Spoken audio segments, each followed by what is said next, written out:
I'd like to introduce our next speaker. He was an advocate for school choice, and he was also a regional director for the Americans for Prosperity. Americans for Prosperity is fighting daily for your economic freedom and for liberty.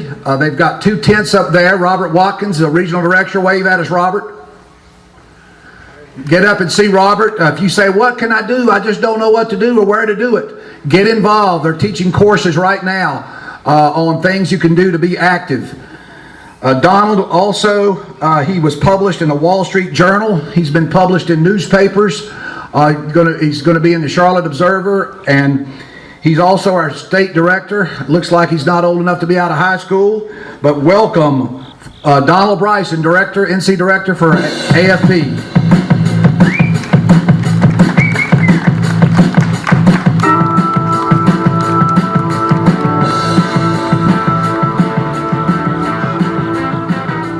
Well, I graduated high school a while back, just for the record. Not in North Carolina, though. But thank you all very much for being out today. Y'all having a good time? You hearing from some good speakers? Yeah? Appreciate all of our veterans coming out. We just heard, we just heard kind of the state of where some of our foreign relations are in.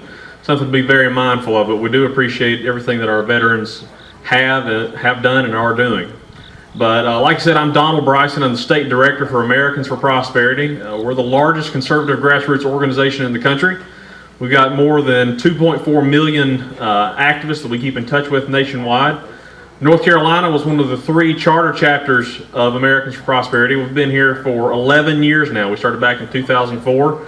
And currently North Carolina is the largest chapter. We keep up with 202,000 people across the state. How many of you have signed up with AFP, get our emails, look at our website, look at our Facebook page? All right, what's wrong with the rest of you? All right, no, I'm kidding. Look us up, AFPNC, like Americans for Prosperity, North Carolina.org. Online or on Facebook, it's facebook.com/AFPNC. But like I said, we are the largest conservative grassroots organization in the country.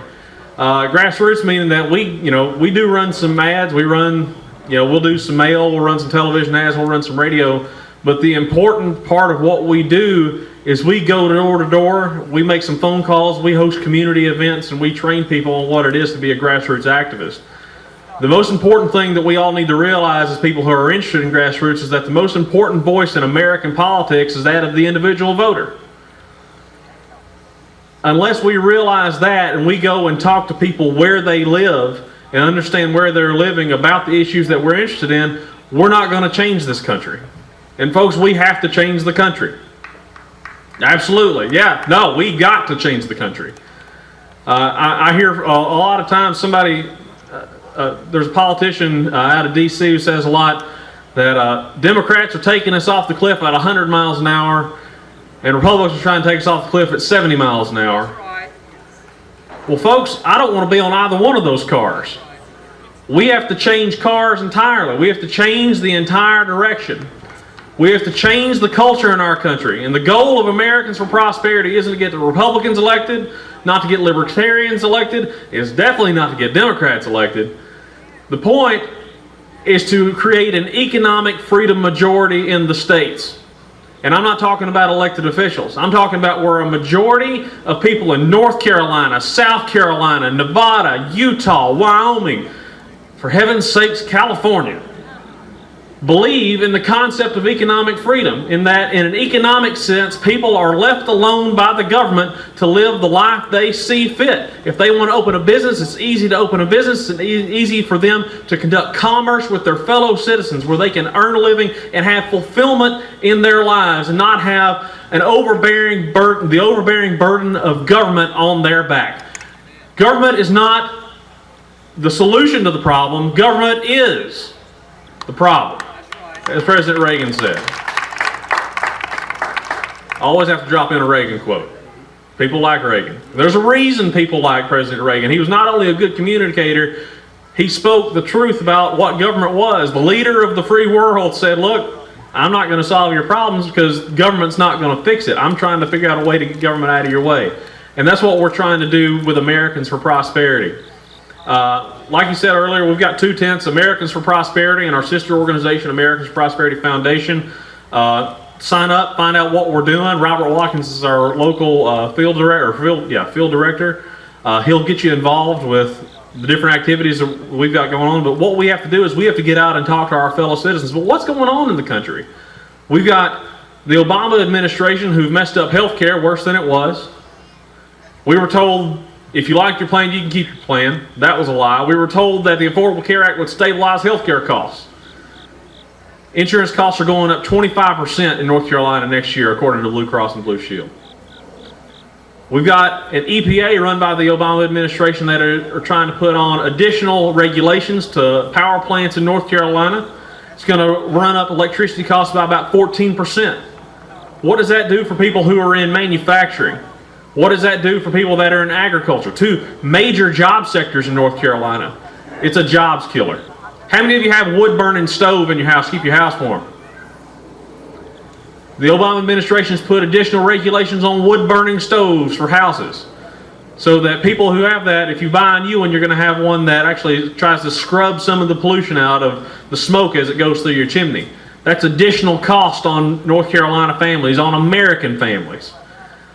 We've got Democrats and Republicans, quite frankly, at the General Assembly in Raleigh that are trying to spend too much of your money. We've got people who are trying to give subsidies to Hollywood films that are filming in Charlotte and Wilmington. As far as I know, there's no constitutional obligation for the government of North Carolina to give money to the production of Iron Man 3. Iron Man 3 is not a core function of government. Under the Dome, the Stephen King thriller, is not a core function of government. Why are we doing this? Because we have politicians that are giving money away, literally giving your money away to the friends that are most politically connected. And that's what we fight at Americans for Prosperity. Next year, we intend to hit about 600,000 doors across the state of North Carolina. We're going to make about 2 million phone calls. That's right. Thank you very much. We're going to have some television ads. We're going to have, we're going to do some mail and things like that. But the heart and soul of what we do is coming out and trying to get grassroots activists like you to join with us and help spread the message of economic freedom. I'm not trying to get preachy or anything like that, but if you read in 2 Corinthians, the Apostle Paul wrote, "If the gospel be hid, it is hid to them that are lost." And these rallies are good. They're good to create energy amongst the grassroots base and people that believe in freedom and believe in the Constitution. But if we don't go out and we don't spread the message to other people and tell them why economic freedom is good for the country and good for their family, then we haven't done any good in changing the direction of this country. And that's what we're doing. That's what we're asking you to join with us to do. Because, folks, that's the only way we can change it. We've got some t-shirts up there, and on the back it'll have the Twitter hashtag First and Freedom. And we're going to start seeing new license plates in North Carolina, First and Freedom. The reason that's the case is because North Carolina was the first state to tell its delegates to the Second Continental Congress to, yes, vote for independence from Great Britain.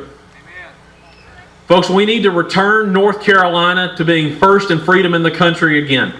I believe we can do it. I don't mean to say it's all doomsday and everything is terrible. I'm saying things are bad and can get better. And I can't speak for every other state director in the country, but I can say that the best days of North Carolina are still ahead of us. We're number 4 in the country for migration, people moving into our state from other states. We're one of the top countries in job growth. We had all those liberal groups in Raleigh and around the state telling us that when we passed tax reform in Raleigh 2 years ago and cut taxes by $2.4 billion, that we were never going to be able to pay for anything. We had a $400 million surplus this year after we passed that tax reform. After we cut taxes, we had a surplus because we held, good conservative leadership held the line on spending. We're going to cut some more taxes. Since that tax reform has gone in place, we've created 160,000 jobs in North Carolina. 160,000 jobs. That's 3 times what South Carolina has created. That's twice what Virginia has created. And the reason is because we have held the line on spending. We are creating a better environment for businesses and job creators in our state. And we're going to continue to go down that path until we're competing with Texas and Florida for job creation. Best days are still ahead of us. We can still do a lot for this state. We can do a lot for North Carolina families, and that's what we have to spread the message of, not only in this part of the state, not only in the Piedmont, but we need to do it out in the mountains in Asheville, where we're going to open a new office. We need to do it in Wilmington. We need to do it in Greenville, and for heaven's sakes, we need to do it in Raleigh. But we can only do it with your voice. We ask you to join with us. Check us out online at afpnc.org. Americans for Prosperity welcomes you, and we're glad to have you out today. We'll talk to you soon.